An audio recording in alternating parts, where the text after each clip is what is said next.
Chapter 4. Feasts and Holy Times. 1. The Sabbath.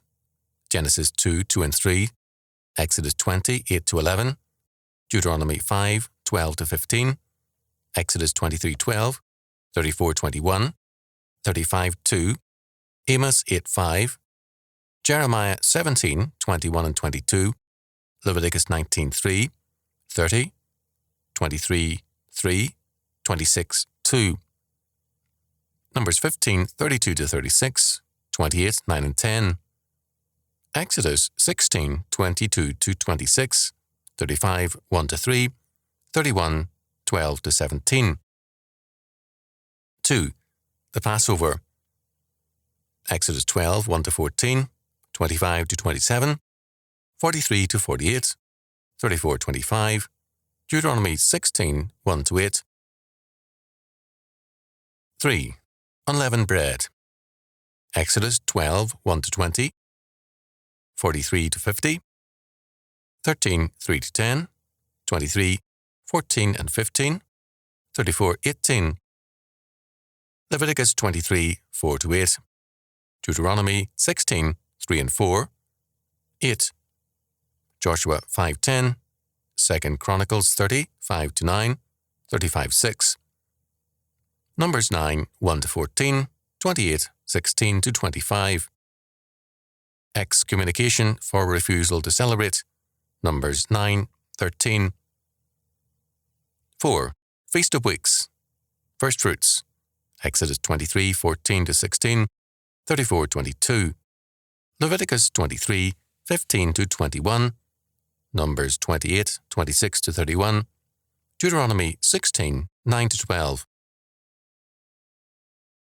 5. Feast of Tabernacles, or Ingathering. Exodus 23, 16, 34, 22. Leviticus 23, 33 to 36, 39 to 43. Deuteronomy 16, 13 to 17. Ezra 3, 4. 1 Kings 8, 2. 2 Chronicles 5, 3. Numbers 29, 12 to 38. 6. Sabbatical year. Exodus 23, 10 to 12. Deuteronomy 15, 1 and 2. Exodus 25, 1 to 5, 20 to 22. Jeremiah 34, 12 to 16. 7. New Moon. Numbers 28, 11 to 15. Exodus 46, 3. 8. Atonement. Exodus 30, 10.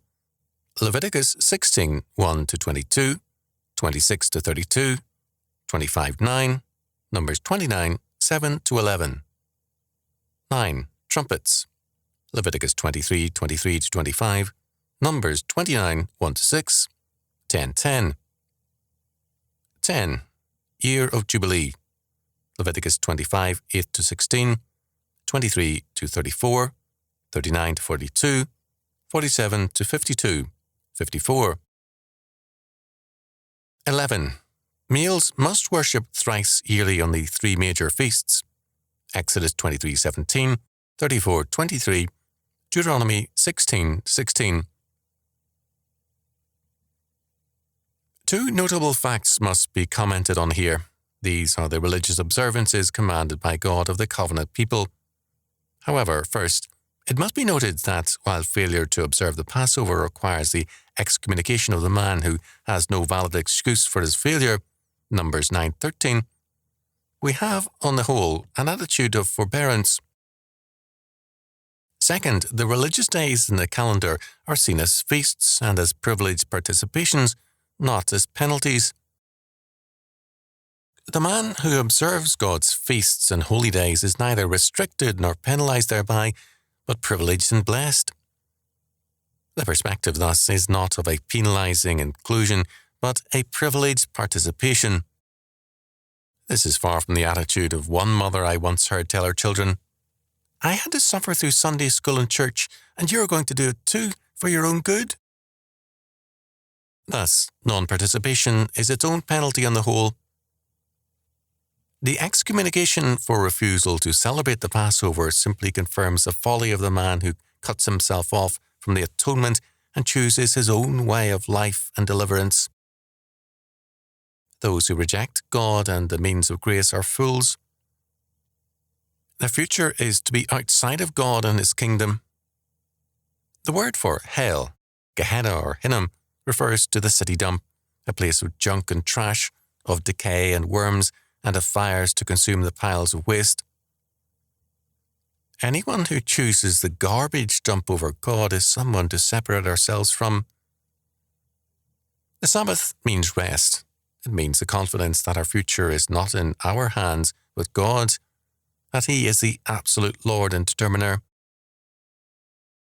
Luther rightfully trusted in the words of the psalmist rather than his own limited foreknowledge when he declared, quote, "I shall not die but live and declare the words of the Lord."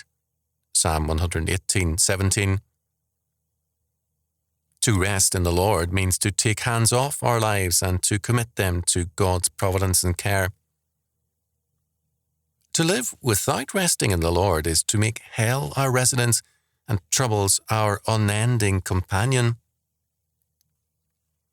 To rest from our labours as God rested from his, Genesis 2:2, does not mean inactivity necessarily, but sitting back in the knowledge of a glorious accomplishment, God's kingdom work. Quite rightly, the Sabbath has been a day of song and of singing because it is a day of triumph. It is a foretaste of the fullness of victory and peace. Those who turn the Sabbath rest into a time of solemn misery desecrate the Sabbath. The Passover means deliverance. The Hebrew Sabbath commemorates Israel's deliverance. The Christian Sabbath celebrates the Christian's victory in and through Christ over the power of sin and death. Christ, our Passover, is sacrificed for us, 1 Corinthians 5:7. The feasts of unleavened bread, of weeks and of tabernacles have been absorbed into other days of the Christian calendar, but their spirit lives in true thanksgiving and worship. The sabbatical year again was a privilege. It marked a time of prolonged rest and of release from debt. It meant no long-term debts, no more than for 6 years. When and where observed by Christians, it meant debt-free living as the normal way of life and a year-long rest for man and for the earth. Man is the loser for embracing long-term debt, and he is the loser for refusing true rest. According to Isaiah 57:20-21, quote, "But the wicked are like the troubled sea, when it cannot rest, whose waters cast up mire and dirt. There is no peace, saith my God, to the wicked." Men talk of wanting peace, but they hate it because it brings them face to face with their emptiness. To be in conflict gives them a sense of empty purpose and a way of evading God. The new moon was another religious occasion. The celebration of time is a religious event. For fallen, unregenerate man, the passage of time means aging, decay, and death. For the man of God, it means that God's purposes have been advanced because all things are in his sovereign power. We are to view time, therefore, not simply in personal terms, but rather as God's advancement of his victory. If we make ourselves a part of his purpose, we are then a part of his triumph. The atonement is, of course, central to our faith because it accomplishes our restoration into God's calling and kingdom. The atonement tells us that God's justice requires restitution. Where there is no restitution, there is no justice. The legal systems of Christendom for centuries rested on the doctrine of the atonement. As they depart from it, they falter and fail. The Feast of Trumpets was observed on the first day of the 7th month.